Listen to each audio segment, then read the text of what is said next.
As a world, we anticipate contact with more than human life, but our scientific method has led many to believe that we humans are nothing but an evolutionary accident, that no display of energy nor expression of trust can carry us, personally, beyond the grave. You can see the problem. How on earth to deliver, to present a wider view of the world, a bigger frame, to a skeptical, scientific age? This Urantia book is an attempt. Okay, so what do these papers offer a skeptical, scientific age? Two things. The first is simply a description of the way things are, as seen from some other higher frame. The second is something that required this wider view, a revelation about ourselves. Okay, but what do they actually reveal? They reveal surprising answers to three of our most basic questions. Number one, where are we? These papers describe our place in a finite manifold, in a more than finite space. Number two, what are we? They explain the components of which we are really made. And number three, the big one, why are we? These authors offer us a hint of a glimpse of our true, personal, potential place in eternity. Now, number one may be intriguing for astronomers, but for everybody else, well, not so much. So let's leave that for later. Number three requires an understanding of what we really are. So let's begin with number two, their revelation about ourselves. Of what components are we really made? And where does personality fit in? Every human culture has tried to explain what we humans really are. Our beliefs about ourselves combine concepts of matter, mind, and spirit in all sorts of ways. And it's these beliefs which polarize our groups. In one corner, spiritualists tend to see anything non-spiritual as crude or illusion. Likewise, materialists see all spiritual belief as fiction, and thus not even wrong. Meanwhile, philosophers and religionists try to make sense of the numinous impinging upon our private inner world. The Urantia Book coordinates all this in a way which may surprise, even delight, all our factions of belief. It presents reality as the interaction of four distinct domains. Three we recognize as matter, mind, and spirit, but they add one more, one which motivates and integrates all else. They call this personality, which may seem like a familiar word, but in these papers the concept personality is absolutely redefined. Now, one thing about these four domains is that each is said to be lit by a characteristic light, material light, intellectual insight, spirit luminosity. Each of these forms of light serves as currency in the economy of its domain. So what lights up persons? What serves as currency in the personal domain? This is where love comes in. Personality is illuminated by love. It's against this background of personality illuminated by love that these authors can at last explain the phenomenon of man. They begin by describing step by step how this remarkable package, our body and mind, evolved. While confirming the basic outlines discovered by science, they add some missing links.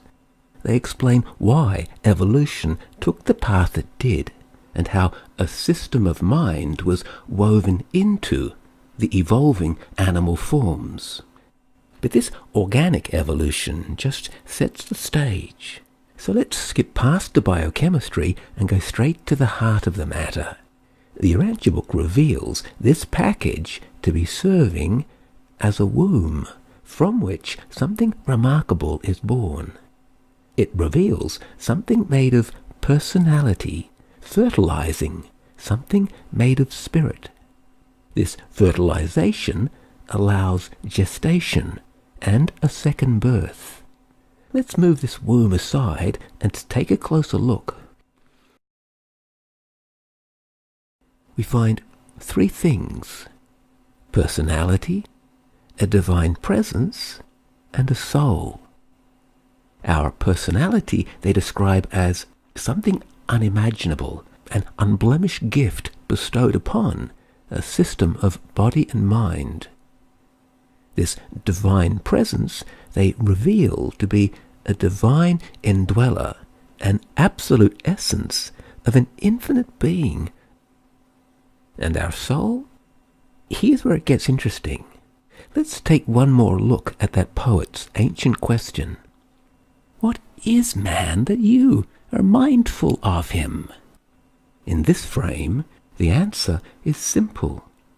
Our substance, our soul, combines his essence with himself. These components of which we are really made, let's take them one by one. Of personality, they say this: the personality of mortal man is neither body, mind, nor spirit. Neither is it the soul. Personality is the one changeless reality in an otherwise ever-changing creature experience.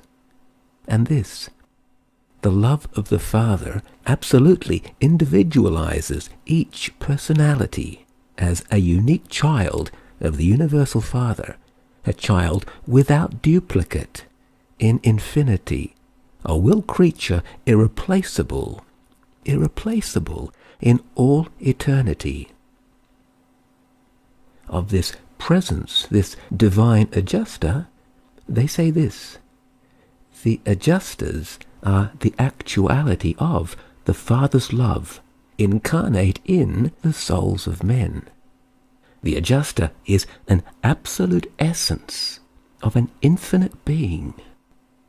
It is the indwelling adjuster who individualizes the love of God to each human soul.